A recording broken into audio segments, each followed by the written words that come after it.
Buenos días, doctores, ¿cómo están? Buenos días, doctor. Buenos días, profe. días, profe. Buenos días.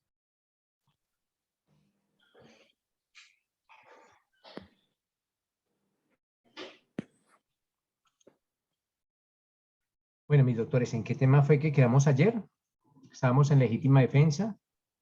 En legítima defensa preventiva. Ah, ofendicular o preventiva. Y después dijiste que había defensa putativa. Ah, bueno, bien. Vale, bueno, pero entonces, a ver, doctores, con esas tres legítimas defensas, con la legítima defensa pura y simple, con la legítima defensa privilegiada y con la legítima defensa ofendicular o preventiva, pues se aborda básicamente ese tema de la legítima defensa. Vamos a ver posteriormente esta otra clase de legítima defensa, que se denomina la legítima defensa putativa, pero cuando estemos ahorita en un ratico, en el numeral 10 del artículo 32, pues vamos a hablar sobre esa legítima defensa y de hecho vamos a hacer una lectura sobre un caso y cómo se resuelve ese caso acorde con los lineamientos del artículo 32, más específicamente en la segunda parte de su numeral 10.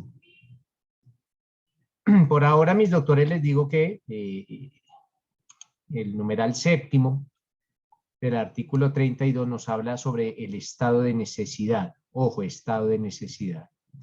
¿Quién le da lectura, por favor, al numeral 7 del artículo 32?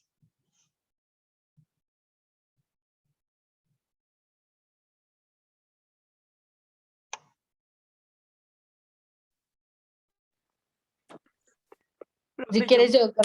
Por favor, Paola, te escucho. Doctor, no puedo poner cámara en este momento porque es que se me fue la luz, entonces, No hay problema. ok, dice, numeral 7. Se obre por la necesidad de proteger un derecho propio o ajeno de un peligro actual o inminente, inevitable de otra manera, que el agente no haya causado intencionalmente o por imprudencia, y que no tenga el deber jurídico de afrontar. Gracias. Sigue. El que exceda los límites propios de las causales consagradas en los numerales 3, 4, 5, 6 y 7 procedentes incurrirá en una pena no menor de la sexta parte del mínimo ni mayor de la mitad del máximo de la señalada por la respectiva conducta punible. Gracias. Entonces, este artículo 7, mis doctores, este numeral 7 del artículo 32, nos habla de esa figura que es conocida como el estado de necesidad. Ojo, el estado de necesidad. Cuando hablamos de un estado de necesidad, pues básicamente se está haciendo referencia o se está haciendo alusión a esa conducta, a una conducta que realiza una persona con el fin de proteger un derecho propio o un derecho ajeno de un peligro actual o inminente. Aquí no hablamos de una agresión, sino de un peligro actual o de un peligro inminente. Básicamente, en eso se diferencia la legítima defensa del estado de necesidad. Y esa reacción, buscando proteger un derecho, busca pues evitar la lesión de otros bienes jurídicos. Entonces, primero, como requisitos, para que se dé el estado de necesidad, pues tenemos que debe existir un peligro, no una agresión, sino un peligro actual o un peligro inminente, y ese peligro debe ser inevitable. Aparte que el peligro sea actual, inminente o inevitable, también se necesita como requisito para la configuración del estado de necesidad que el agente, esto es, la persona que obra bajo el estado de necesidad, no haya causado ese peligro, que no sea el causante de ese peligro, que no lo haya causado ni intencionalmente y ni siquiera por imprudencia. Y básicamente nos indica también esa última parte del numeral 7, que ese agente no tenga el deber jurídico de afrontar. Existen profesiones o existen oficios como ser agente de la policía o miembro de la Policía Nacional, ser bombero, ser socorrista, que precisamente por el ejercicio de sus funciones pues llevan implícito en un deber jurídico. ¿Cuál es ese deber jurídico? Pues básicamente actuar en situaciones de peligro, que sean generadas por hechos humanos o por hechos de la naturaleza. Entonces, si una persona tiene el deber jurídico de actuar en alguna situación de peligro y no lo hace, pues básicamente estará ante la comisión de un delito por sustraerse a sus funciones, lo que se denomina una comisión por omisión. Ojo, con relación a ese deber jurídico de afrontar el peligro, pues nótese tampoco que ese peligro tampoco puede ser absoluto. Se tendrá que ponderar los derechos en riesgo. ¿Por qué? Porque en principio nadie está obligado a exponer su propia vida en unas condiciones extremas. Un bombero que no ingresa a la búsqueda de un sobreviviente o de sobrevivientes en un hotel que está envuelto en llamas y que corre peligro inminente de derrumbarse, pues no puede ser condenado por una omisión, una acción por omisión. ¿Por qué? Porque tiene que haber siempre una proporcionalidad. Ojo, cuando se tiene ese deber jurídico de actuar en determinadas situaciones. Pero básicamente, cuando hablamos de este estado de necesidad, pues existe una conducta, y es una conducta que está dirigida a proteger un bien jurídico. En los estados de necesidad también debe existir una proporcionalidad entre la acción y el peligro. Ojo, debe existir una proporcionalidad entre la acción y el peligro. Un ejemplo, miren, doctores, si una avioneta o ustedes son pilotos o son pasajeros de una aeronave y esa aeronave cae en una isla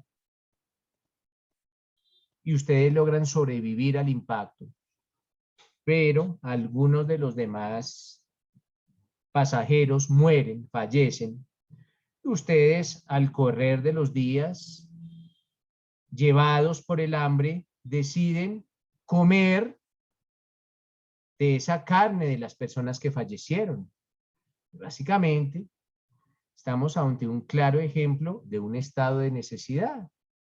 No podrán ser condenados por el delito de irrespeto a cadáveres, porque primero se tuvo que sacrificar un interés jurídico más grande, como es el de la vida. ¿Para qué? Para continuar, para salvaguardar este bien jurídico de la vida, hubo necesidad de sacrificar otros bienes jurídicos, como qué, como ese respeto a los cadáveres. Primer ejemplo. O segundo ejemplo, el caso de una persona con muy escasos recursos económicos, y esta persona muy pobre de recursos económicos, tiene un hijo supremamente grave, un hijo muy grave. Esta persona se dirige a una clínica privada y en la clínica privada no atienden a ese niño. ¿Por qué? Porque le exigen a esta persona un depósito en dinero. La persona no lo tiene. Esta persona, para salvar la vida de su hijo, puede llegar a amenazar a algún empleado de la clínica y retenerlo, amenazándolo mientras atienden a su hijo. Eventualmente, esta persona no podrá llegar a ser condenada por el delito de secuestro, porque lo que se buscaba era la salvaguarda, la protección de un interés jurídico superior. Son típicos casos, doctores, de estados de necesidad. Y esos estados de necesidad, les repito, están consagrados allá en el numeral séptimo del artículo 32. Suele confundirse el estado de necesidad con la legítima defensa. Sin embargo, les repito que existen algunas diferencias entre el estado de necesidad y la legítima defensa. Primero que todo, tenemos que tener en cuenta, o debemos tener en cuenta, que la legítima defensa es una reacción frente a una agresión, y esa agresión es actual, inminente e injusta, provocada por un tercero. Como el estado de necesidad es una acción necesaria y justa para salvaguardar derechos más importantes, derechos principales, vulnerando derechos de terceros. En la legítima defensa, doctores, se ven enfrentados dos intereses. La necesidad, o sea, se ven enfrentado el interés del agresor, que es un interés ilegítimo, contra un interés legítimo, que es el interés del agresor. Como en el estado de necesidad tenemos dos intereses ya no enfrentados, sino contrapuestos. Aquí tenemos un interés, dos intereses vistos desde la Constitución y la ley, que se van a contraponer para determinar cuál de los dos se puede llegar a salvaguardar. Entonces, básicamente, podríamos hablar, en la legítima defensa existe una agresión, como en el estado de necesidad lo que busco es proteger un derecho. Proteger un derecho, pero no se está generando ninguna clase de agresión. Pero voy a proteger un derecho, lógicamente, invadiendo derechos de terceros. El numeral octavo, mis doctores, de ese artículo 32 nos dice, se obre bajo insuperable coacción ajena. Ojo, vamos a hablar de la figura de la coacción ajena. ¿En qué consiste eso que la ley llama coacción ajena? Pues cuando hablamos de la coacción ajena, estamos hablando de una violencia. Ojo, de una violencia. Pero esa violencia puede ser física o esa violencia puede ser moral. Y esa violencia, ya sea física o sea moral, debe de ser irresistible. Esa violencia irresistible, física y moral, es ejercida sobre una persona. ¿Para qué? Para que esa persona realice una conducta típica y antijurídica. Ojo, una conducta típica y antijurídica. No será culpable porque no hay juicio de reproche. No hay juicio de reproche, ¿por qué? Porque esa persona que realiza la conducta típica y antijurídica está siendo objeto de esa violencia física o de esa violencia moral.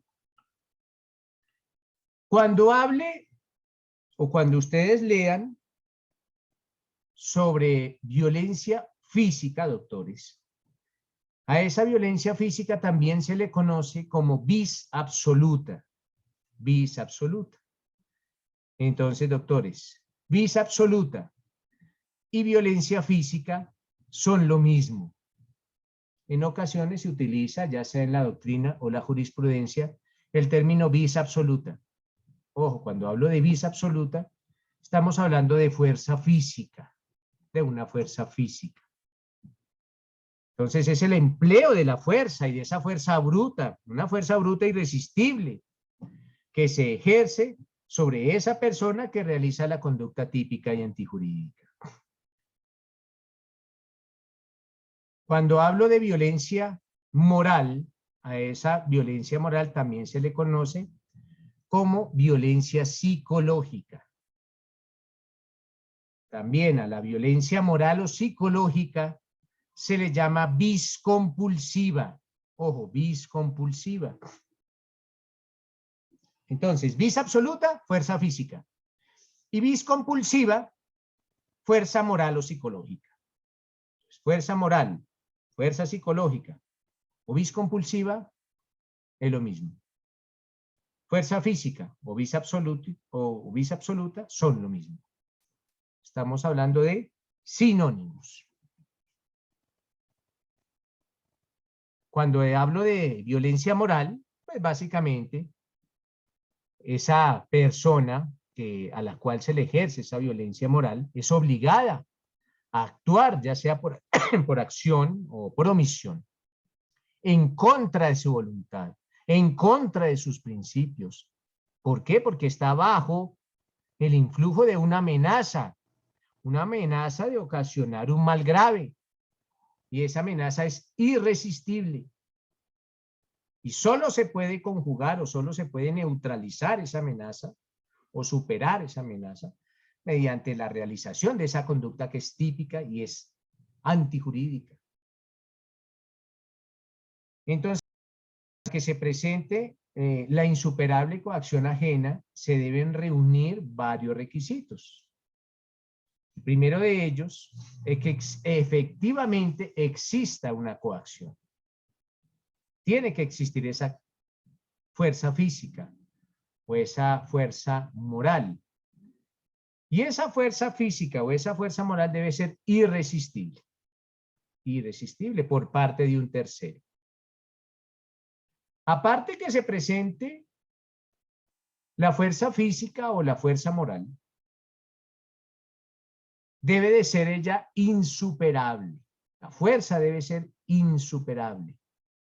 Se tendrá que demostrar que esa fuerza tenía tal magnitud que le impidió a esa persona actuar de una manera distinta. Esa coacción ajena, esa coacción, esa vis compulsiva o esa vis absoluta, debe de ser actual, doctores. Debe de ser una coacción actual. Y por último, debe de existir un nexo o una relación causal entre la conducta típica y antijurídica desplegada por esa persona a la cual se está presionando y la coacción. Debe existir esa relación causal.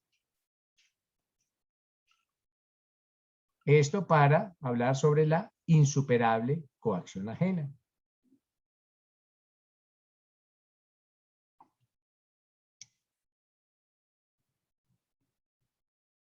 El numeral 9 nos dice: se obre impulsado por miedo insuperable. Ojo, se obre impulsado por miedo insuperable. Vamos a hablar de esa figura conocida como el miedo.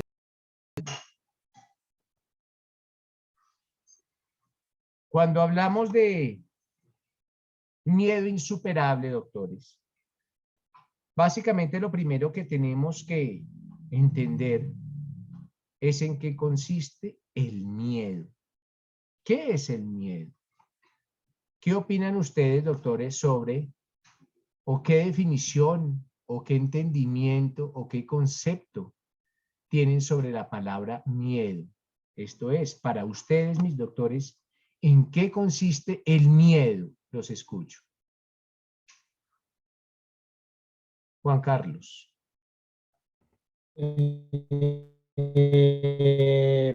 Profe y compañeros, pues para mí el miedo es como un sentimiento como de temor hacia algo externo. Perfecto. ¿Qué nos dice Jessica? Profe, el compañero me quitó la palabra, pero para mí es como sentir el temor hacia algo que sucede al exterior de uno. Vale. María. Profe, buenos días. Para mí el miedo es una sensación de angustia, una fobia. Yo le tengo fobia. Vale. María, Marta Barrios.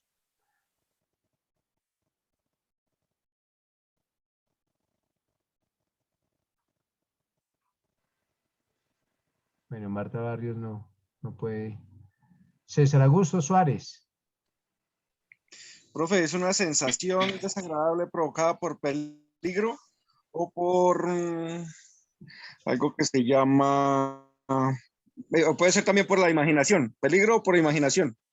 Perfecto, César. ¿Qué nos dice Luis Eduardo Fonseca? Doctor, buenos días. Para mí es la sensación que nos genera alguna actividad o algún elemento que nos produce ese sistema de alarma en el sistema nervioso. Bueno, ya para... Gracias, ya ahorita les vuelvo a conceder el uso de la palabra. Básicamente, mis doctores, el miedo es una emoción. Eso es el miedo. El miedo no es un sentimiento, el miedo es una emoción. Y el miedo es una emoción que se exterioriza o se manifiesta. ¿Cómo? Con una perturbación del ánimo. Ojo, con una perturbación del ánimo. Entonces hablamos que el miedo es una emoción que se materializa o se configura o se exterioriza con una perturbación del ánimo. Papi, tu celular. Sáqueme por favor, los micrófonos, doña Marta. Entonces les decía que esa perturbación del ánimo se genera ante un peligro real o ante un peligro imaginario. Entonces, ojo, el miedo es esa emoción que se manifiesta en una perturbación del ánimo ante un peligro real o ante un peligro imaginario. Y el hecho que se genere o el hecho que se suscite esa emoción, pues impulsa a esa persona a cometer una conducta que puede llegar a ser típica o puede parecer en principio típica. Pero no todo miedo es insuperable. Ojo, porque este numeral noveno nos habla de miedo insuperable, no de cualquier clase de miedo. El miedo debe ser insuperable. Cuando hablamos de un miedo insuperable, pues básicamente estamos haciendo referencia a esa impotencia de la gente, a esa impotencia de la persona de no poderse sobreponer a esa emoción tan fuerte. No todos generan el mismo estado de miedo en cada una de las personas. Habrá algunos hechos que generan un mayor miedo en unas personas que en otras. Entonces, el llamado es a la defensa. ¿Para qué? Para que la defensa demuestre mediante dictámenes periciales que su cliente, su prohijado o su representado, básicamente son lo mismo, actuó bajo la circunstancia eximente de responsabilidad del miedo insuperable. Será un perito, básicamente un perito psicólogo o un perito psiquiatra, el que indique si esa persona ante esa acción o ante ese peligro real o imaginario estaba en un estado de miedo insuperable.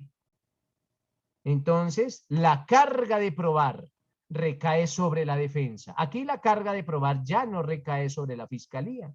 Ya será el defensor quien le debe demostrar en sede de juicio oral al juez que su cliente actuó bajo un estado de miedo insuperable. ¿Cómo? Con base en dictámenes periciales, básicamente. Ellos tratarán de convencer al juez que ante ese peligro, real o imaginario, el cliente o el procesado actuó bajo la figura del miedo insuperable. Esto debe de ser demostrado por parte de la defensa. Si quiere sacar avante su pretensión punitiva, ¿cuál es?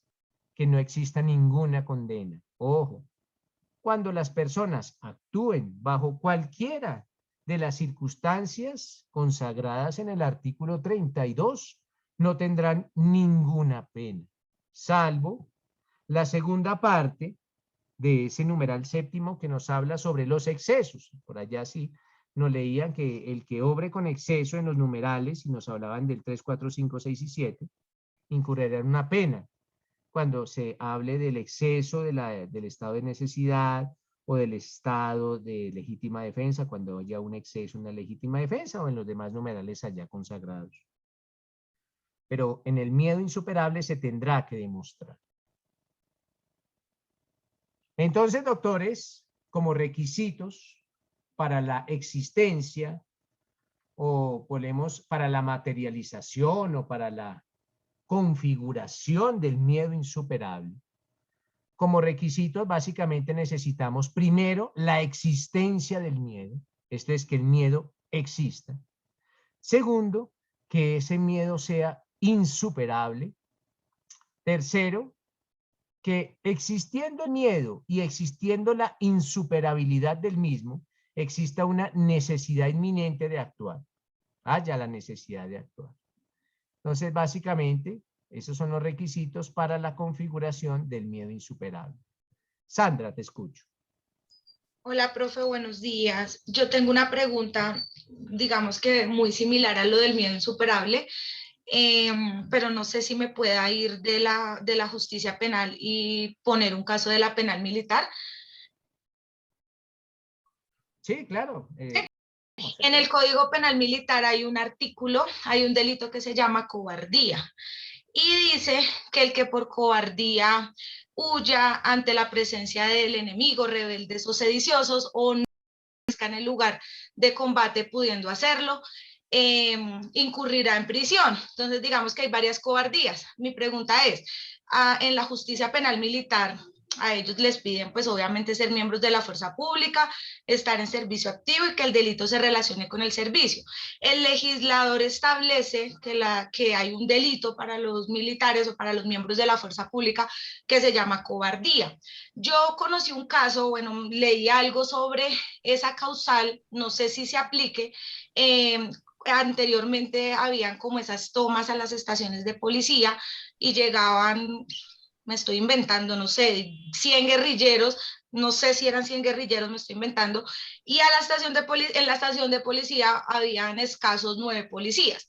Ellos huían del lugar, obviamente, pero alegaban esa causal de ausencia de responsabilidad, que era miedo insuperable.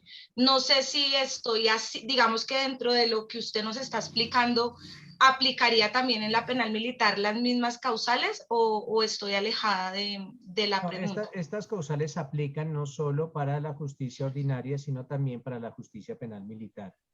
Acordémonos que en todo el derecho, no solo en el penal militar o no solo en la justicia ordinaria, se aplican los principios. Y uno de los principios del derecho reza que nadie está obligado a lo imposible. Ojo, nadie está obligado a lo imposible. Entonces, ante un ataque de un grupo sedicioso, de un grupo al margen de la ley, en el cual es ostensible la superioridad numérica y la superioridad bélica, pues básicamente no se podrá exigir a estas personas que actúen valerosamente. ¿Por qué? Okay. Porque la cobardía se penaliza siempre y cuando la persona tenga esa obligación y esa capacidad de obrar. Pero ante el caso de 100 guerrilleros con 4 policías en una estación, básicamente no le podemos exigir a ellos que sacrifiquen su propia vida en pro de no incurrir en ese delito de cobardía. Podría alegarse, claro que sí, la figura del miedo insuperable. Independientemente si agotan los medios o no. No, independientemente si lo agotan o no. Claro que sí. Listo, mi profe, muchas gracias. Vale. Entonces, se materializa o se presenta esa figura del miedo insuperable. Una vez hemos abordado estas 9 causales de ausencia de responsabilidad, entramos a ver un tema. ¿Y entramos a ver un tema para qué? Para tratar de comprender las causales 11 y 12. Ese tema se denomina el error. Ojo, el error. Vamos a hablar del error. Entonces el tema que vamos a ver se denomina la teoría del error. Así se denomina, la teoría del error. Cuando hablamos de la teoría del error, primero tenemos que hacer diferencia entre dos hechos. o entre dos aspectos.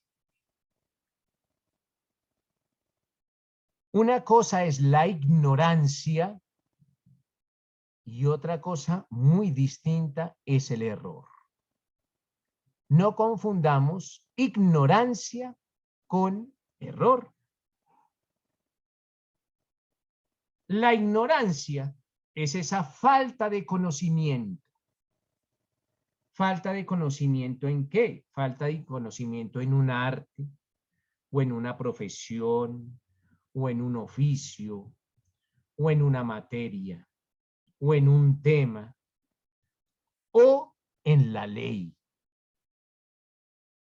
Hay personas que no conocen la ley, por lo tanto son ignorantes en la ley. Entonces, cuando hablemos de falta de conocimiento, estamos haciendo alusión a la ignorancia. Pero a diferencia de la ignorancia, existe el error. Cuando se hable de error, mis doctores, estoy haciendo referencia a un juicio equivocado. El juicio que realizo, el juicio que yo realizo de la realidad es equivocado. Y es bueno entender esas diferencias para tratar de comprender el primer tipo de error. El primer tipo de error que se presenta y está consagrado en el numeral 10 del artículo 32 se denomina error de tipo. Ojo, error tipo. Error de tipo. ¿Qué nos dice Wilson? Wilson Bolívar. Profe, buenos días. El concepto de error, juicio equivocado no me queda como muy desmenuzado, como muy expuesto. Con los ejemplos lo va a entender perfectamente. ¿Listo? De pronto para tener un concepto más puntual.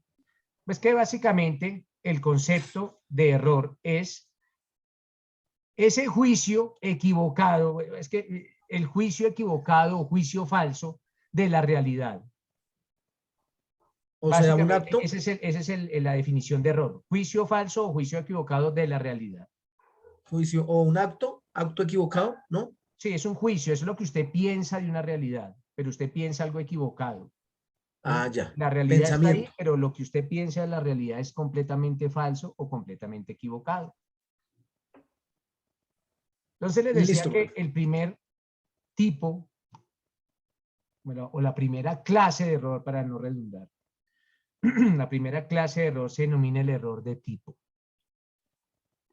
Les decía, el error de tipo está consagrado como una circunstancia de ausencia de responsabilidad. ¿Y dónde está consagrado? En el numeral 10 del artículo 32. El error, el numeral 10 del artículo 32 dice así. Dice, se obre con error invencible de que no concurre en su conducta un hecho constitutivo de la descripción típica. Eso es el error de tipo. Esa partecita dice,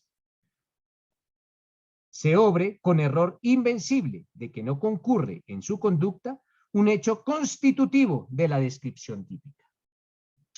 Eso es el error de tipo. Ojo, en el error de tipo, para tratar de entenderlo de una mejor forma, el agente o la persona sabe que la conducta es delictiva, conoce los delitos, pero no cree estarlos cometiendo. Miren, todos sabemos que sostener relaciones sexuales con una persona menor de 14 años siempre será delito, siempre.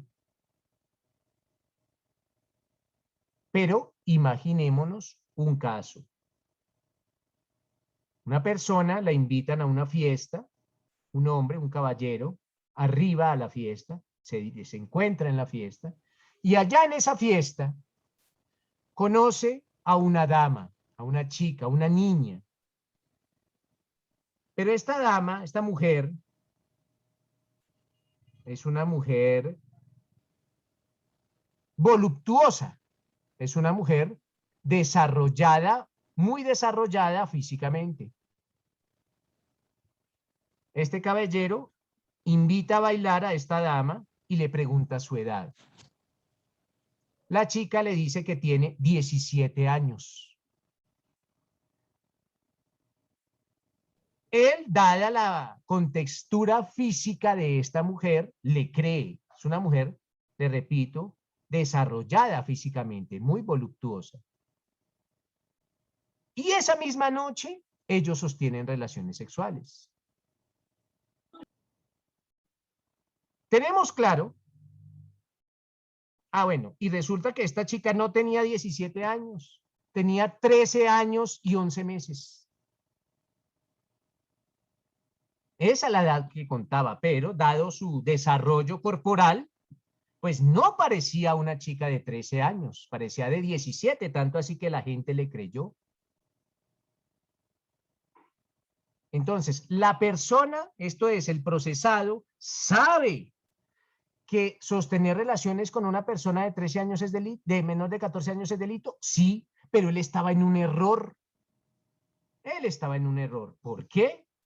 Dado que hasta ahora conocía a esta chica, primero, dado que esta chica le informa que tiene 17 años, y adicional a ello, dado el desarrollo corporal de esa dama. Entonces, se presentan esos tres hechos, se presentan esas tres circunstancias que hacen que el agente esté incurso en un error. Pero él sí sabe, él conoce del delito.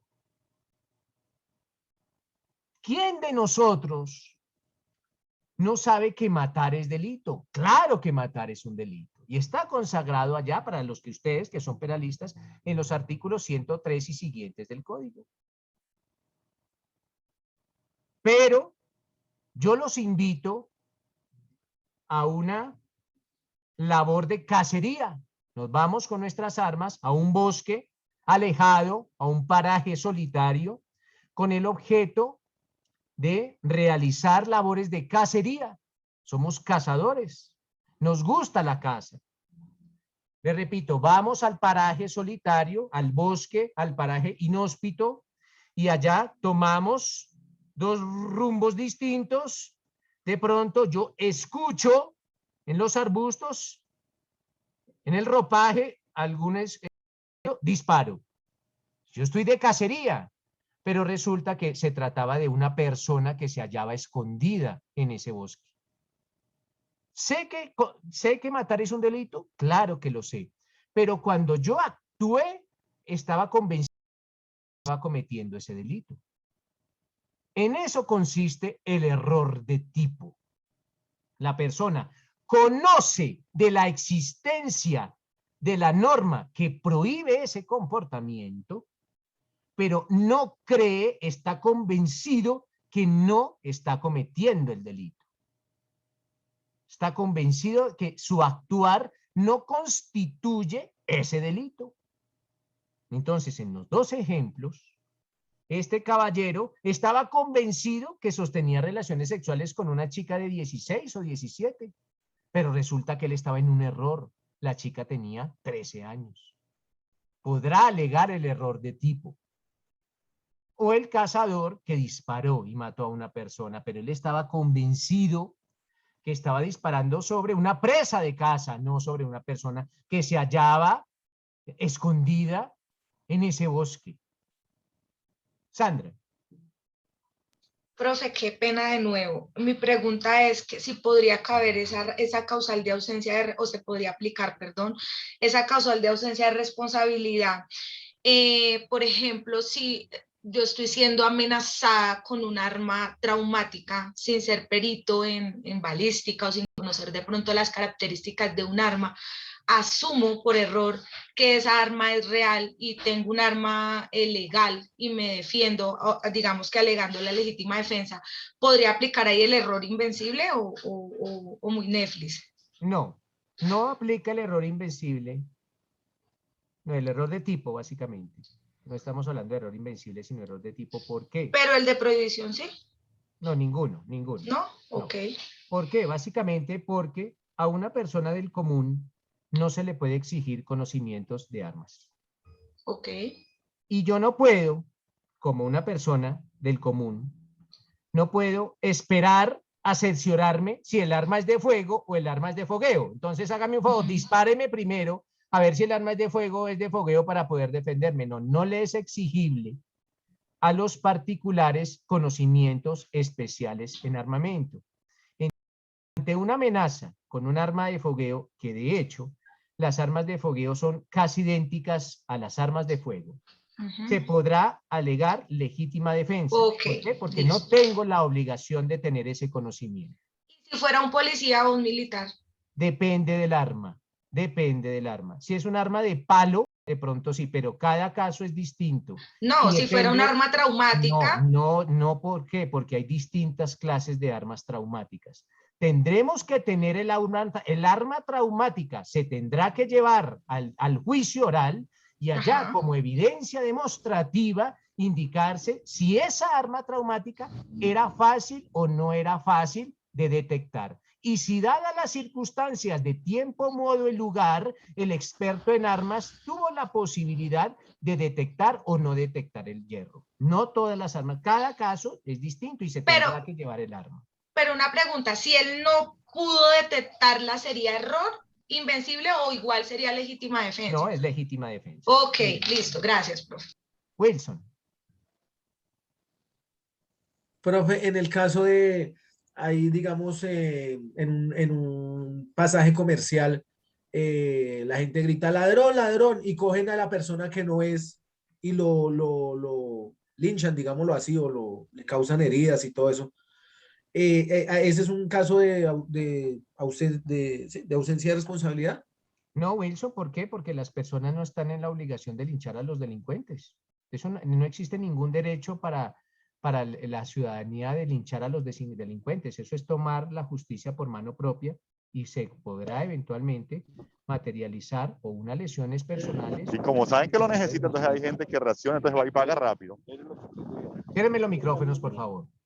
O sea, del señor José Rueda, creo que es el que tiene el micrófono abierto. Entonces, no existe ninguna norma que legitime el uso de la justicia por propia mano. Listo, porque no había caído en cuenta. Muchas gracias. Listo. Edward. Buenos días. Ahí como para corroborar lo que nos decía la compañera Sandra, nosotros en el ejército hemos hecho ensayos y hemos hecho para verificar la pericia en cuanto a conocimiento de armas a raíz de que llegaron las famosas traumáticas, que son muy parecidas a un arma, una 9 milímetros, a una, bueno, la cantidad de pistolas que nosotros tenemos. ¿Cómo se hacen los ejercicios? En campo abierto hay armas que es realmente real, pues con proveedores vacíos y la famosa arma traumática. En muchas ocasiones, y eso que uno más o menos experto, o más o menos no, uno es experto en armas, se le pasa inclusive esas armas. Hay veces en el ejercicio uno mira y cuando ya se fue a dar cuenta era una traumática creyendo que era un arma real, o pasa por real y era un arma traumática. Entonces, de acuerdo al nerviosismo, como decía un amigo, con la sangre caliente, es muy difícil uno destacar o verificar realmente cuál es un arma real a una traumática. Tiene que ser muy calmado, tiene que mirar muy de cerca el arma para poderla, como dice, sacarla de si realmente es original o es una arma de fogueo. Entonces, como para corroborar lo que nos decía la compañera Sandra, es muy difícil para poder hacer ese ejercicio. Sí, claro, ya serán todo lo que dice Eduardo, las circunstancias como se presenta, la amenaza y la clase de arma. Habrán unas armas que son muy fáciles de detectar, otras que es casi imposible detectar, y también cómo se presente el hecho. Entonces, doctores, volviendo a nuestro error de tipo, en el error de tipo la persona sabe y conoce de la existencia del delito. No es ignorante en el delito, él conoce cuáles comportamientos son delictivos y cuáles no, pero no cree estarlo cometiendo. Cosa distinta es si este chico que conoció a la dama voluptuosa en la fiesta inicia una relación con ella y duran 3 o 4 o 5 meses. Nótese que en ese caso el agente sí tuvo la oportunidad de actualizar su conocimiento, de enterarse. Pero ojo, cada caso será un mundo distinto y consagrará una estrategia defensiva o una estrategia punitiva distinta.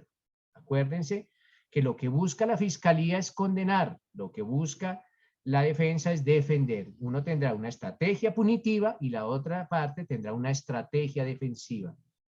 No todas las estrategias defensivas son iguales en los mismos casos, porque si no sería muy fácil defender. Eso será un mundo completamente distinto. Aquí se tendrá que analizar qué posibilidad tuvo el agente de actualizar o no actualizar su conocimiento, de enterarse que efectivamente estaba cometiendo un delito. Por eso les colocaba como ejemplo el caso del chico que conoce a la dama, pero en ese mismo momento, en esa misma fiesta, pues sostienen las relaciones. Él nunca tuvo la posibilidad de actualizar el conocimiento y percatarse, cerciorarse que era mayor de 14 años. En eso consiste, mis doctores, el error de tipo. En la primera, está consagrada en la primera parte del artículo, del numeral décimo del artículo 32. Pero si ustedes observan ese numeral décimo, trae otro pedacito que dice así. O, dice, o de qué concurren los presupuestos objetivos de una causal que excluya la responsabilidad. Les decía el día de ayer, mis doctores, que existe otra clase de legítima defensa, que se denomina la legítima defensa putativa. Ojo, legítima defensa putativa. Y cuando nosotros hablamos de legítima defensa putativa, básicamente estamos hablando de unos hechos, se están presentando unos hechos. Y con base, mis doctores, con base en esos hechos, la persona, esto es, el agente,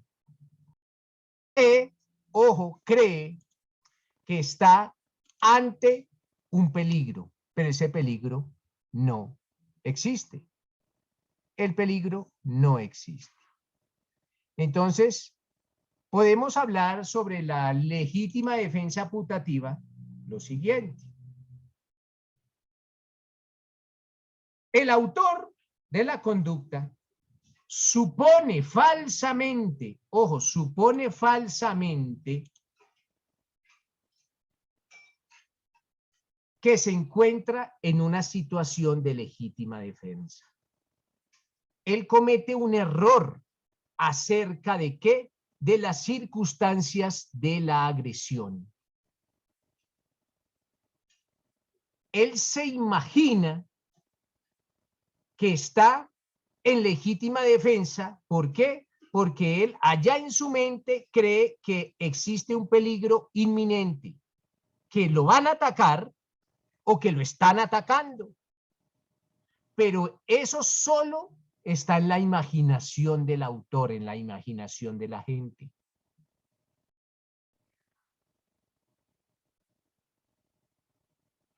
Yo alguna vez coloqué un caso, discúlpenme en un momentico, les puse un caso a los muchachos de Consultorio Jurídico 4. Espérenme en un momentico, lo busco.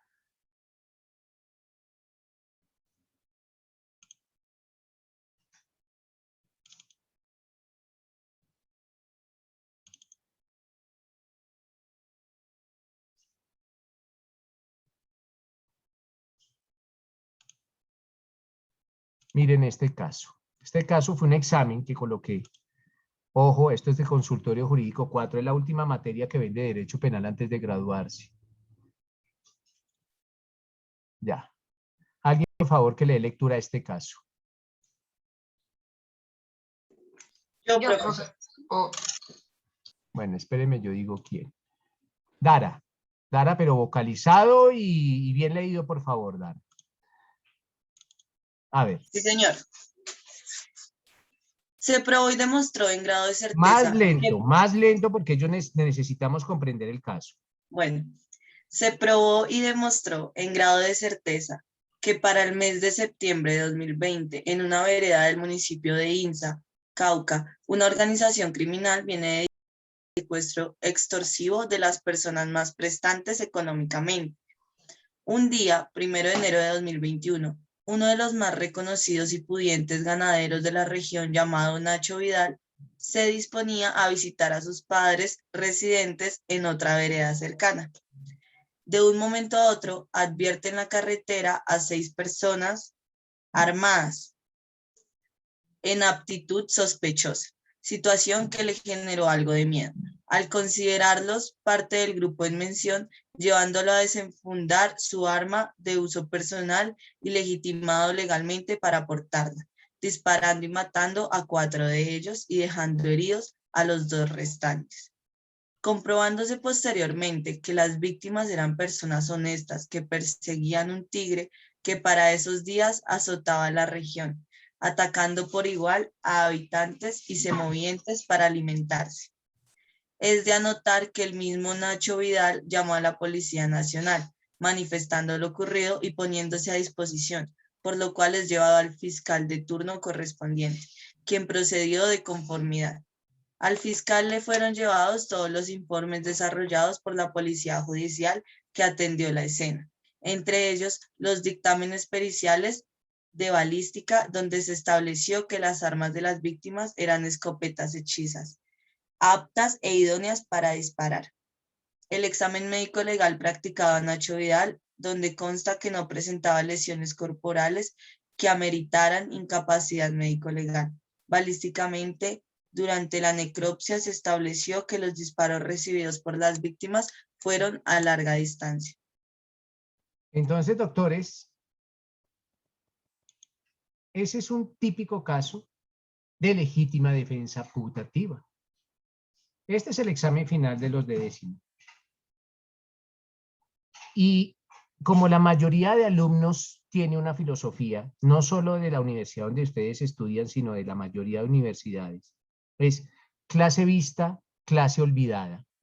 Entonces, para décimo, la mayoría de los alumnos han olvidado consiste la legítima defensa putativa y cómo se resuelve. ¿Cómo se resuelve la legítima defensa putativa? ¿Cómo se resuelve la legítima defensa putativa? En alguna ocasión,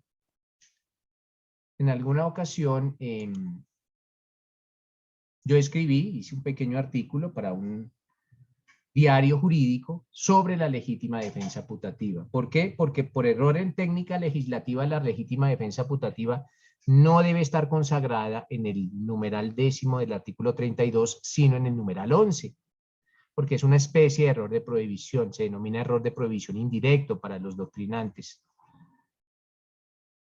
Entonces, este es el típico caso, doctores, en el que se presenta una legítima defensa. Nótese que el señor Vidal cree que lo van a atacar, cree que lo van a secuestrar. ¿Cuándo? Cuando observa el grupo de hombres armados. En virtud que sobre ese espacio geográfico injerencia un grupo delincuencial dedicado al secuestro. Y él cuando observa a larga distancia la presencia de estas personas armadas, toma su arma y la utiliza y dispara. Mata a 4 y deja heridos a 2. En esos casos, lo primero que se tendrá que indicar es si esos delitos, el de homicidio en concurso homogéneo y simultáneo, porque hay 4 homicidios, y en concurso heterogéneo con lesiones personales, en concurso homogéneo y simultáneo, porque hubo 2 lesiones personales, admiten la modalidad culposa en nuestro Código Penal. Y si ustedes se remiten al Código Penal, pues básicamente el delito de homicidio sí admite la modalidad culposa. Esto es, existe un delito que se denomina homicidio culposo. Y asimismo, existe otro delito que se denomina lesiones personales culposas. Si existen esos delitos, esta persona tendrá que ser condenada por delito de homicidio culposo y lesiones personales culposas. Así se resuelve la legítima defensa putativa. Si llegase a también cometerse adicionalmente el delito de daño en bien ajeno, ¿por qué? Porque con los disparos se pudo haber ocasionado algún daño en bien ajeno. Nótese que la ley no consagra ningún delito que se denomine daño en bien ajeno culposo. Entonces, por el daño en bien ajeno no se responderá jurídico penalmente, pero por los homicidios y por las lesiones personales sí se tendrá alguna responsabilidad penal. Ojo, siempre y cuando la conducta sea contemplada como culposa en nuestra normatividad. Doctores, ¿alguna pregunta sobre la legítima defensa putativa?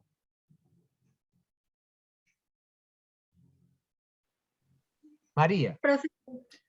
Profe, mi pregunta es, ¿pero paga al mismo tiempo? ¿La condena sería por el mismo tiempo? No, María, ¿No? acordémonos que los delitos culposos traen consagrada una pena muchísimo menor a los delitos culposos.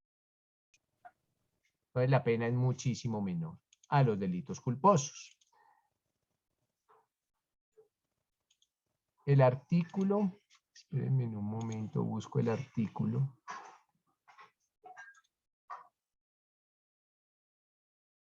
Acá está.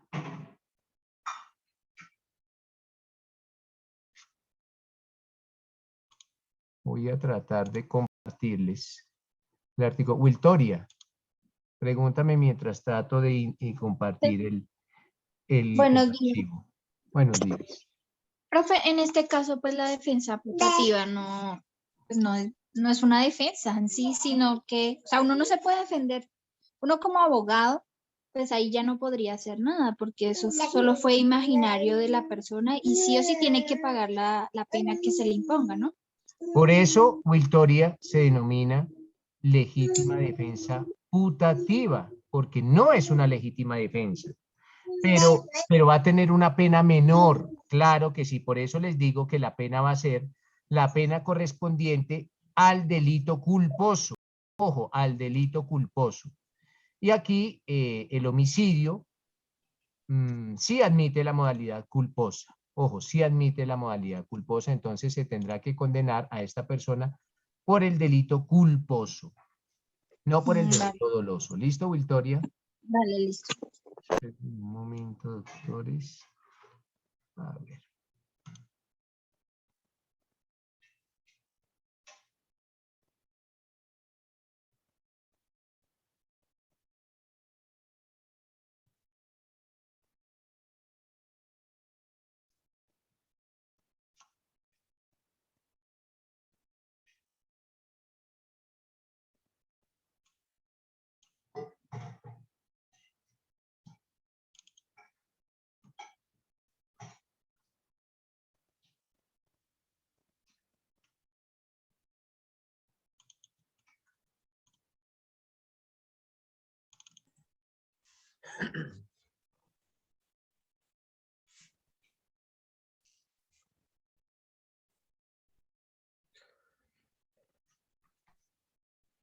Yo creo que ya les compartí el archivo, ¿no? ¿No ha llegado?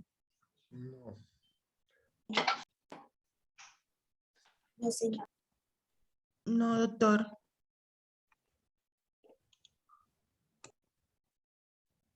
Profe, yo tengo una pregunta pequeñita.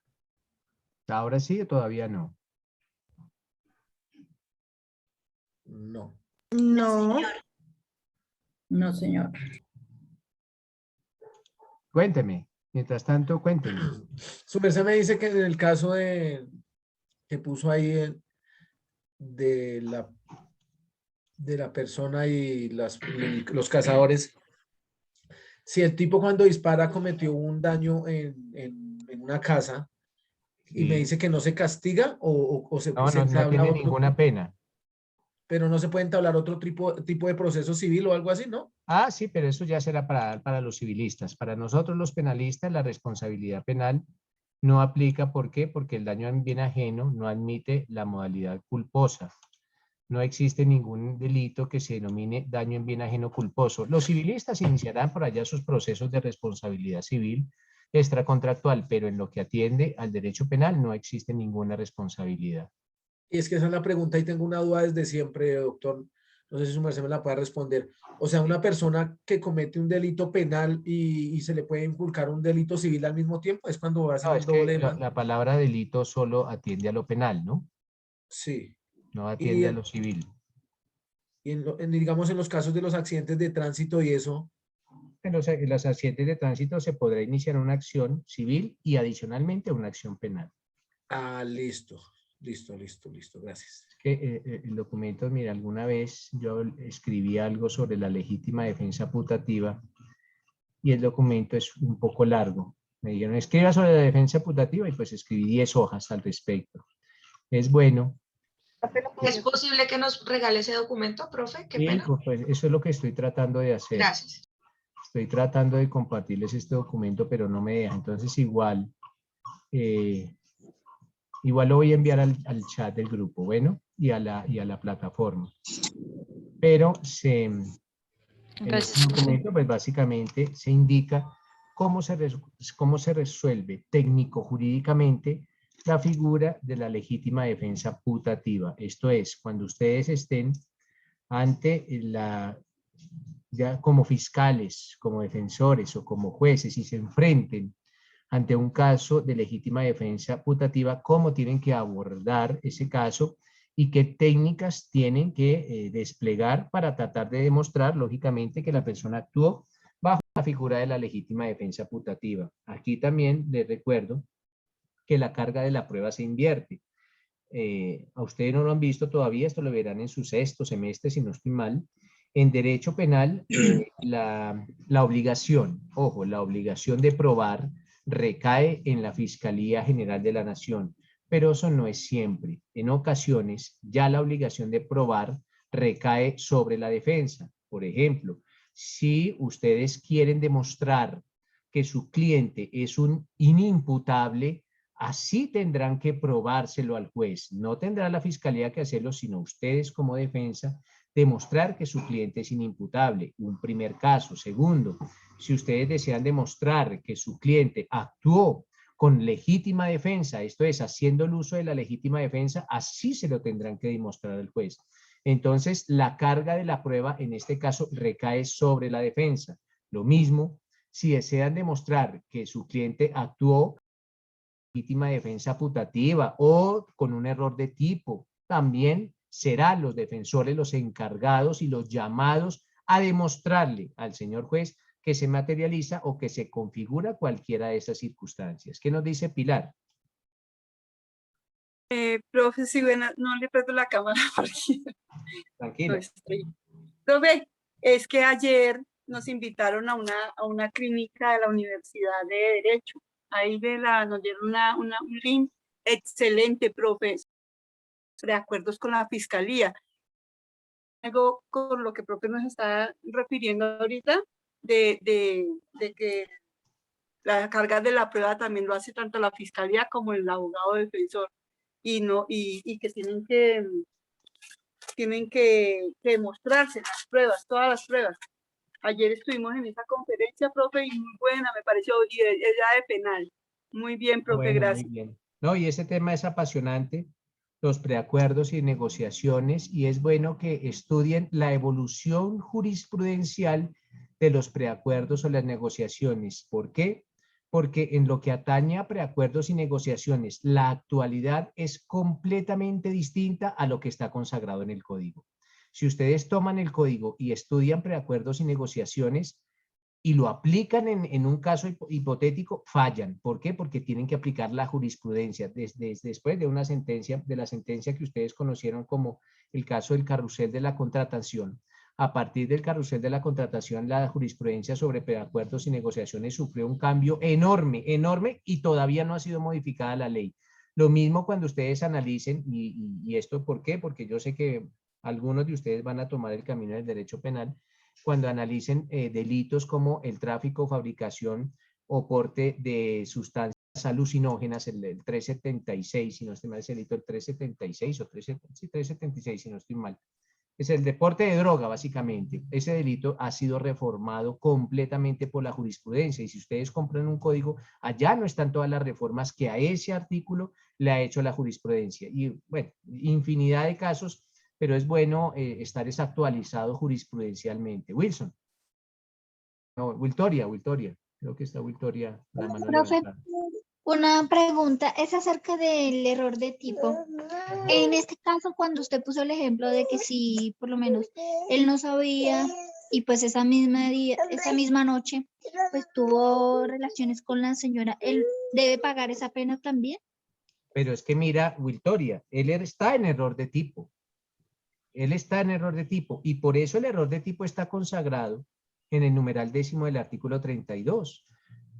Cuando una persona esté bajo alguna de las causales del artículo 32, no va a tener ninguna pena. Por eso se denominan eximentes de responsabilidad. Por eso es el título de ese artículo se llama causales de ausencia de responsabilidad. No tendrá ninguna responsabilidad.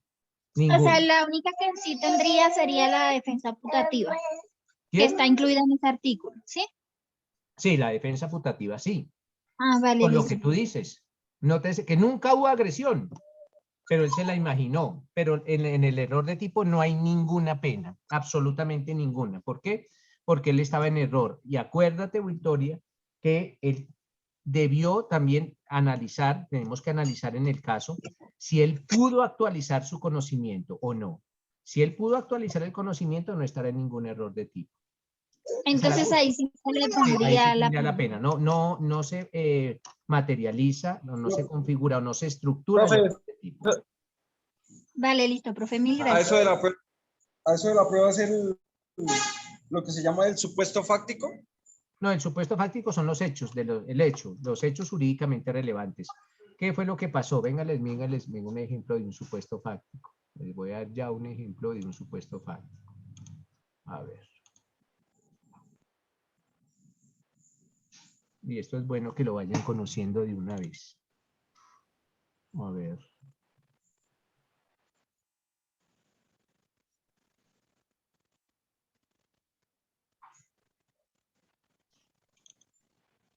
¿De conocer la prueba? No, eso no es. Ya les voy a compartir la pantalla para que ustedes conozcan un supuesto fáctico.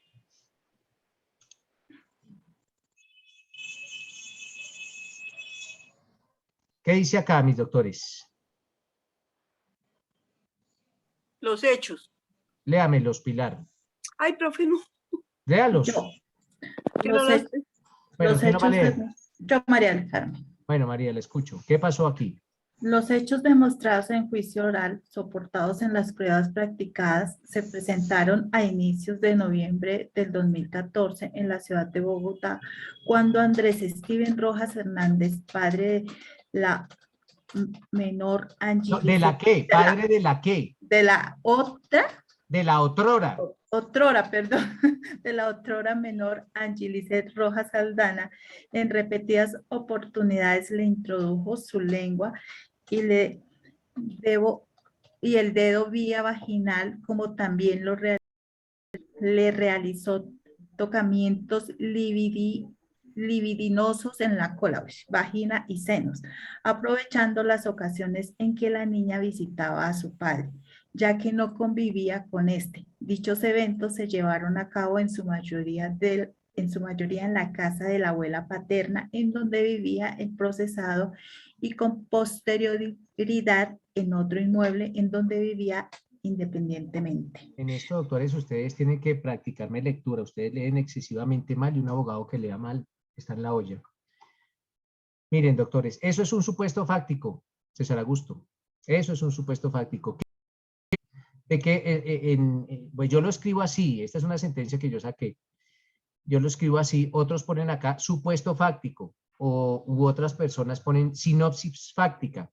Entonces aquí es eso, mire, los hechos demostrados en juicio oral, soportados en las pruebas practicadas, se presentaron a inicios de noviembre de 2014 en la ciudad de Bogotá, cuando Andrés Steven Rojas Hernández, padre de la otrora menor quiere decir que para esa época ella era menor, hoy en día ya no lo es, hoy en día es una chica de más de 18 años, entonces padre de la otrora menor, eso es lo que estoy tratando de decir. Por eso pongo el nombre, Angilisset Rojas Aldana. Si ella fuera hoy en día menor de edad, yo no podría poner el nombre, tendría que poner las iniciales. Entonces, es que yo pensé que decía la otra menor. No, padre de la otra, ahí está muy bien escrito, María, dice, padre de la otrora menor, Angilisset Rojas Aldana, en repetidas oportunidades le introdujo su lengua y dedo vía vaginal, como también le realizó tocamientos libidinosos en cola, vagina y senos, aprovechando las ocasiones en que la niña visitaba a su padre, ya que no convivía con este. Dichos eventos se llevaron a cabo en su mayoría en la casa de la abuela paterna en donde vivía el procesado y con posterioridad en otro inmueble en donde vivía independientemente. Esas son las sinopsis fácticas o los supuestos fácticos. Eso es. ¿Por qué fue lo que pasó? Las sentencias se escriben, doctores, para la sociedad también, no solo para el penado, pero la sociedad tiene que leer una sentencia y saber qué fue lo que pasó. ¿Qué fue lo que pasó? No podemos dejar hechos como en el aire o hechos que no sean suficientemente entendibles. No, aquí se tiene que colocar efectivamente qué hechos fueron los que se ocasionaron. En un caso que no se... A ver, en un caso... Espérenme un momento para que ustedes vayan sabiendo todas esas cositas, doctores.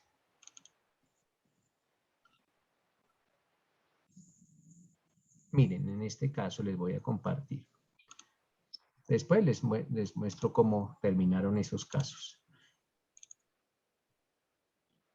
¿Piedad Paternina está en clase? Piedad. Sí, profe. Piedad, léeme estos hechos.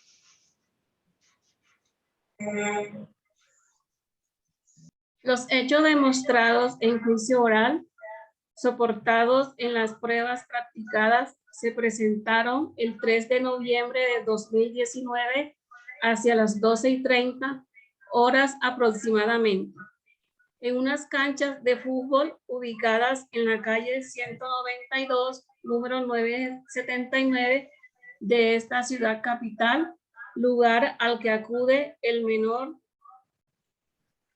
¿El menor qué? RDOG.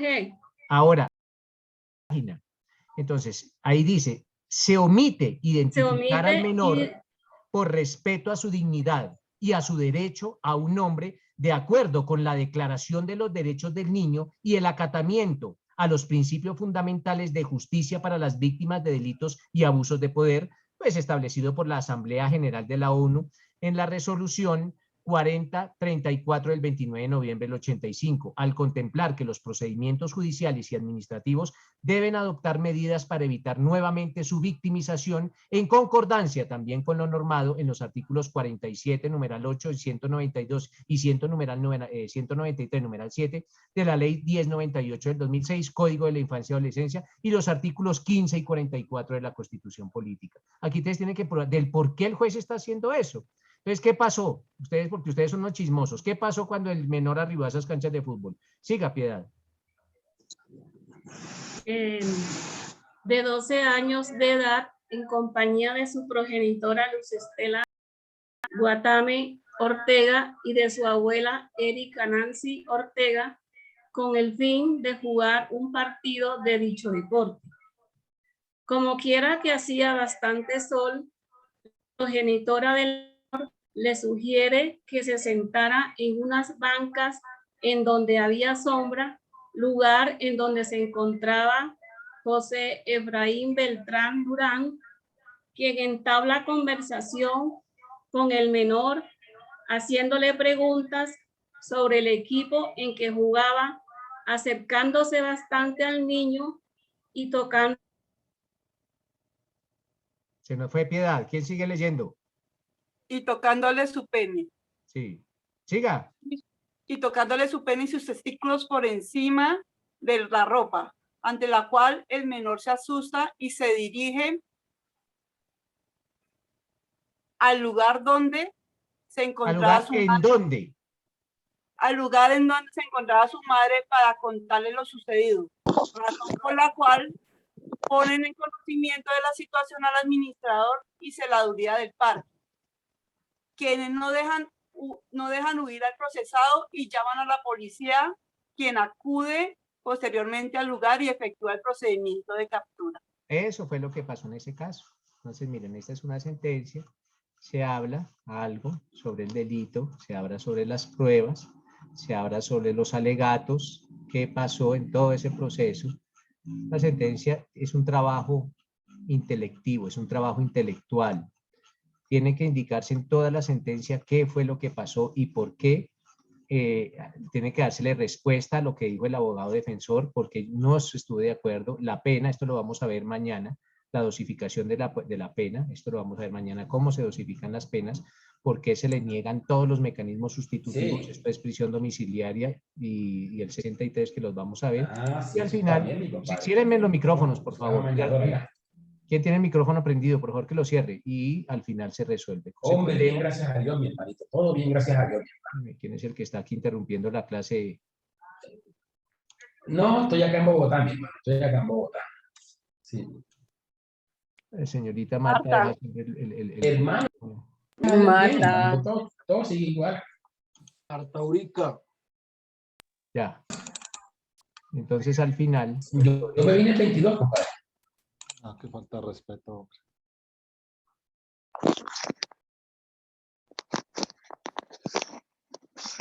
Bueno, entonces les decía que en este, si ustedes quieren saber qué pasó, pues aquí se recondenó al señor a la pena de 108 meses de prisión y se le negó absolutamente todo. ¿Por qué? Porque cometió un delito contra un menor de edad. Y el Código de Infancia y Adolescencia prohíbe la concesión de beneficios contra cuando se cometan delitos de la vida o la integridad personal contra menores de edad. Wilson, escucho. Profe, una pregunta, como todas las mías pequeñitas. Sí. En el caso de ausencia de responsabilidad, en el caso de la persona que sostiene relaciones con la menor de 14 años. En el caso de error de tipo. Error de tipo. Que es el que estamos mirando. Sí.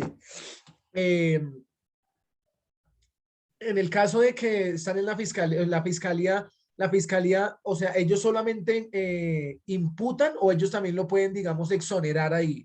O no digamos exonerar, es que no tengo el término. O sea, el fiscal puede archivar el caso si se presenta el error de tipo. Es correcto. Sí, pero puede por lo ser. general las fiscalías tienen esa fama de que ellos no exoneran, sino antes como que le meten el dedo a la herida, digamos. No, pues la fiscalía tiene la potestad de hacerlo. Si no lo hace, pues mejor para ustedes, porque no es que ustedes van a cobrar por esa defensa. Van a cobrar esa defensa, un error de tipo puede costar unos 50 millones de pesos. Entonces mejor porque el proceso vaya hasta y al final ustedes ganan el proceso y pues cobran sus honorarios. Como si la fiscalía archivara eso, pues no habría trabajo, ¿no? Sí, claro, pero digamos yo me pongo en el lugar del enjuiciado, digámoslo así. Bueno, pero es que nosotros somos abogados, no sé, los enjuiciados, ¿quién les manda a cometer esos errores? Ya nosotros lo hacemos es para no cometer esos errores. Puede hacerlo, sí, pero puede hacerlo. Si quiere lo hace, si no lo hace y no corre ninguna, no tiene ninguna responsabilidad. Hacen el No tiene proceso y ninguna esperan el Sí, final. claro que sí. Listo, doctor, gracias. Vale, César Augusto. Profe, en el primer ejemplo que nos mostraba la palabra otrora. En el segundo ejemplo nos daba las iniciales. Mi pregunta es, ¿por qué el bienestar familiar utiliza el nombre del menor cuando dice, los niños buscan su hogar? Porque es que estamos hablando del Código de la Infancia y Adolescencia que no prohíbe colocar el nombre de los niños cuando son víctimas de delitos sexuales. Aquí no nos interesa el hogar, sino que son víctimas de delitos sexuales. Eso en lo del hogar, eso es claro que tienen que poner el nombre porque ellos los conocen por el nombre. Pero aquí son niños víctimas de delitos sexuales o delitos contra la vida. Pero ¿Y si los padres autorizan colocar el nombre? Ah, eso ya es cuestión administrativa. Lo nosotros, eso es lo penal, César Augusto. Ya eso es administrativo. Nosotros nos basamos es en los niños víctimas de delitos sexuales, ¿vale? Pilar. Sí, profe, con respecto a los supuestos, los supuestos fácticos, los hechos siempre se deben de nombrar exactamente con la palabra que castizas, o uno puede adornarlos con algo. No, Pilar, esto no es de adornarse. Uno no tiene que utilizar un lenguaje burdo, pero sí tiene que utilizar un lenguaje entendible. Las sentencias no son documentos literarios, no, la sentencia la tiene que entender la ciudadanía, la tiene que entender cualquier persona. Y no todo mundo, y eso que yo no utilizo un lenguaje para nada sofisticado ni para nada adornado, pero sí tenemos que tener una riqueza lingüística para no redundar y para tratar de que la sentencia y los hechos sean completamente entendibles. Lo mismo la de las pruebas, del por qué el juez le puede creer a una persona y no le cree a otro, porque yo le creo a un testigo y no le creo a otro testigo, se lo tengo que indicar claramente, porque pues a la final es la suerte del procesado la que está en juego, ¿no? Ah, ok, profe, muchas gracias. Listo, mis doctores, entonces estábamos en ese primer error, en el error de tipo, entonces ya sabemos en qué consiste el error de tipo, ya lo sabemos. Ahora el numeral 11, ojo, el numeral 11, del artículo 32 trae otra clase de error, mis doctores, que se denomina el error de prohibición. Ojo, error de prohibición. En el error de prohibición, doctores, sí estamos hablando de una ignorancia. Entonces, doctores, la gente, o hasta en ocasiones algunos abogados, utilizan unos dichos que parece que nunca hubiesen pasado por la universidad. Dicen: la ignorancia de la ley no es excusa. Es un yerro decir, manifestar esto. Es un yerro. La persona que diga eso nunca pasó por la escuela de leyes. ¿Por qué, doctores? La ignorancia de la ley en derecho penal sí es excusa.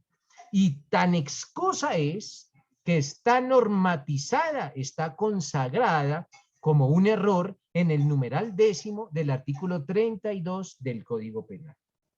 Cuando hablo de el error de prohibición, ojo, el error de prohibición. Entonces, mis doctores, en el error de prohibición, la persona está plenamente convencida que lo que está haciendo no es prohibido por la ley. No está prohibido por la ley. Miren, el caso, y este me lo recordó un amigo, este caso ocurrió en la selva amazónica, en donde un niño es hijo de unos colonos. Él nace allá en la selva amazónica y los colonos matan indígenas y este niño crece con la idea de que es lícito matar los indígenas. Y ese niño nunca tuvo ningún contacto con ningún centro urbano. Ese niño siempre estuvo metido en la selva y él crece con la idea que matar indígenas es delito. Luego, para ese niño, que ya es grande, ya tiene 18 años hoy en día, matar a un indígena no es delito. ¿Por qué? Porque él nunca tuvo la oportunidad de entender y de conocer que matar a un ser humano es un delito. Porque él creció con eso, con esa educación, allá aislado de la sociedad. Y hoy en día, ese muchacho de 18, 19 años mata a un indígena. Él puede alegar error de prohibición. Él no sabía que matar a un ser humano y más a un indígena era un delito. ¿Por qué? Porque él siempre tuvo ese conocimiento, él siempre tuvo esa enseñanza que a los indígenas se les podía matar. Esa era digamos, la costumbre por parte de los colonos en esa región selvática. Entonces él podía alegar error de prohibición. Él desconocía la ley. Miren, una niña, y esto ocurrió también con una niña muy prestante, de una familia muy prestante, la niña sale de su colegio a los 18 años y consigue un trabajo en una entidad pública. El primer día de trabajo, esta niña observa que algunos compañeros de ella rompen papeles y los botan. Y ella pregunta que qué están rompiendo. Indican, mire, estamos rompiendo esta clase de papeles y la niña también lo hace.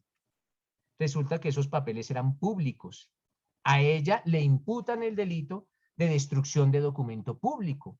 Pero esta niña no sabía que su conducta era delictiva. Era su primer día de trabajo. ¿Ya qué iba a saber? Era una china recién graduada de 11. Si no saben derecho los abogados, mucho menos los recién graduados del colegio. Entonces, se utilizó por parte del abogado defensor la figura del error de prohibición. Se le demostró al juez que efectivamente esta chica estaba incurso o se materializaba el error de prohibición y efectivamente el juez absuelve a la niña. Después, como decía Wilson, que la imputaron y le iniciaron todo el juicio, pero tuve la fortuna de conocer el abogado defensor y él encausa su estrategia defensiva con el error de prohibición y sale avante con su pretensión defensiva. Pilar, ¿alguna otra acotación? Profe, no señor. Perdón. Ah, Wilson. Profe, entonces, ¿de dónde sale o cómo hacemos para empezar a desvirtuar eso de que el desconocimiento de la norma no lo exime de responsabilidades? ¿Qué dice? Eso dicen los que no saben derecho, Wilson. Nosotros no decimos eso. Nosotros los Sí, que sí. sabemos derecho sabemos que el desconocimiento de la ley sí es excusa. Sí, pero no lo quiero llevar a la contraria, sino que quiero agregar o exponer que, digamos, en capacitaciones... Pues dígale a los capacitadores que estudien el artículo 32, numeral 12 y 11. Dígales que estudienlo y verán que se dan cuenta que sí existe el error de prohibición. Sí es ignorancia Listo. de la ley. O hable con los Gracias. profesores de derecho penal. Para los profesores de derecho penal, para los buenos, la ignorancia de la ley sí es excusa. Y todos los libros, o sea, son malos abogados, por eso le digo a Wilson, son malos abogados que desconocen o que no conocen el Código Penal, porque la ignorancia de la ley para el derecho penal sí es excusa. Uy, sí, profe, porque eso de todas maneras en la sociedad causa... Cambie la sociedad, para eso está usted adquiriendo los conocimientos, Wilson, para cambiar la visión de la sociedad que tiene con relación a las leyes. Listo, profe. Vale. Eso estamos. Entonces, doctores, en eso consiste esos dos clases de errores. El error de tipo y el error de prohibición. Ahora bien, ya saliendo, con eso quedan vistas las causales de ausencia de responsabilidad. Ahora vamos a ver, mis doctores, un tema que se denomina los errores accidentales. Ojo, errores accidentales que también debe ser visto en la teoría del error. Cuando una persona está en error. El primer error accidental que se presenta, es que son palabras en latín, voy a necesitar compartirle la pantalla y escribirlo.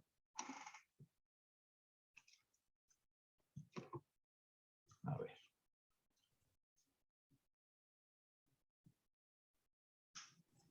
¿El título es error accidental? Sí, errores accidentales.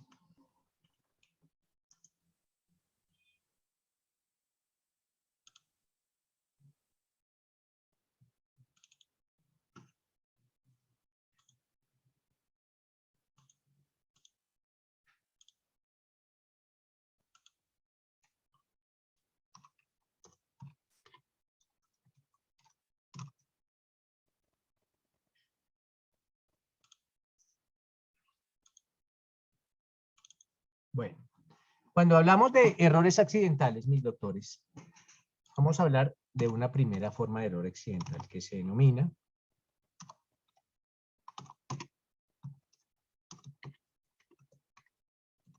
el error en el golpe. Al error en el golpe se le conoce también por parte de la doctrina y por parte de la jurisprudencia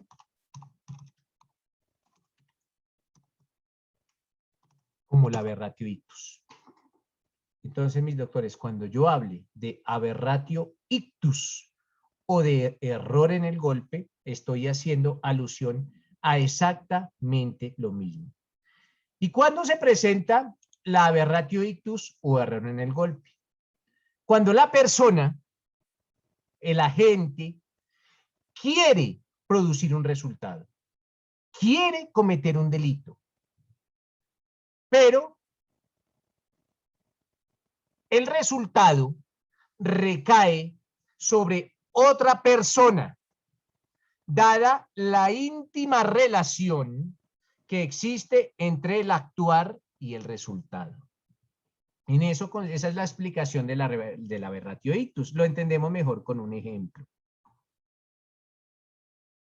Yo quiero matar a mi enemiga. La quiero matar. Voy a utilizar un arma de fuego. Observo que mi enemiga está en una reunión social bailando con un desconocido. Tomo mi arma de fuego, apunto con el objeto de matar a mi enemiga, pero fallo. ¿Y a quién mato? Al parejo, a ese tercero que se encontraba bailando con mi enemiga. Si ustedes analizan la conducta desplegada, pues lo primero que determinarán es, ¿existió dolo de matar a ese tercero? La respuesta es no. A ese tercero nunca se quería matar. ¿Existía intención de matar a ese tercero? La respuesta es no. No existió dolo. Yo lo maté por mi falta de puntería. Ni siquiera herí a mi enemiga. Maté fue al tercero, a la pareja.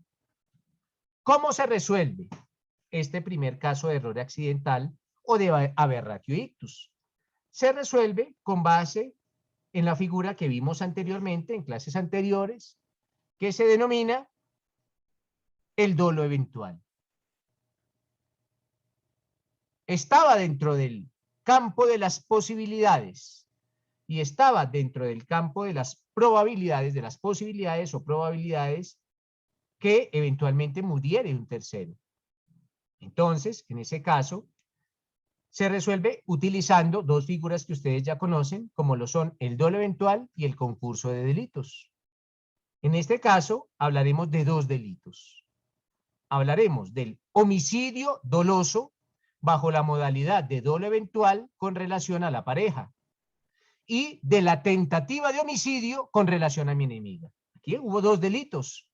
Intenté matar a mi enemiga y por causas ajenas a mi voluntad no pude, pero terminé matando a otro.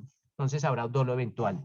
Entonces, ojo, así se resuelve la aberratio ictus o ese primer error que se denomina el error en el golpe o aberratio ictus. Ese es el primer error que se genera. Perdón, profe, ¿me repite los dos delitos? Qué pena. Homicidio con dolo eventual con relación al que murió y tentativa de homicidio con relación a la enemiga. Existe otro error que se denomina bueno, este se los voy a escribir para que a veces es más fácil escribiéndolo. A este no lo pantalla.